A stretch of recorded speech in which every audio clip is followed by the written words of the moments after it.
Hi, I'm Alex Carrier. I'm a design engineer on the Fusion team here at Senco, and in today's video on the Fusion Finish and Trim, we're going to cover how to replace the PCB.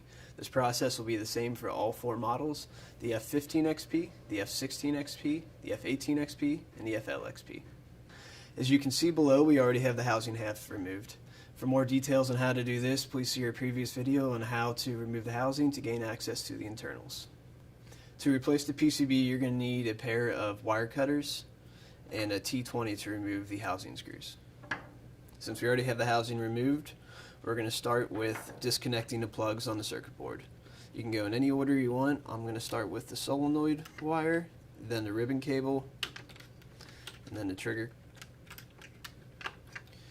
Next, grab your wire cutters, and we don't want to cut the wire, but we just want to use this as a wedge to get between the motor terminal and the wire and kind of force it off the terminal. At this point, you can take the faulty PCB and set it aside. Now let's grab our new PCB out of the bag.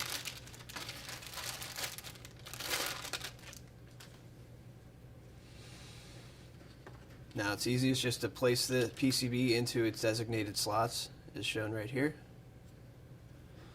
And then we'll start connecting the wires up. We're going to start with the motor wires, and then make sure when you do this, you want the red wire to match up with this terminal with a red dot.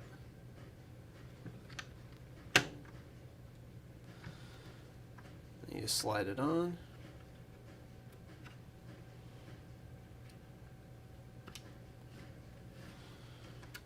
Next, we'll reconnect the solenoid wire, and then the ribbon cable, and lastly, the trigger. For the trigger, you want to put the trigger underneath the PCB and then attach it just like this.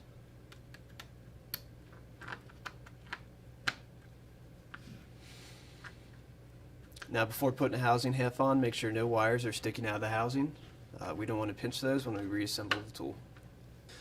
Now that all the wires look good, let's reattach the housing. For more details on this, please check out our previous video on how to disassemble and reassemble the housing.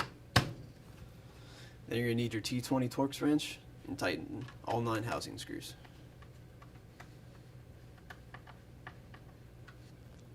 Now that we have the housing put back on, let's grab the battery and the magazine and do a test drive to verify functionality.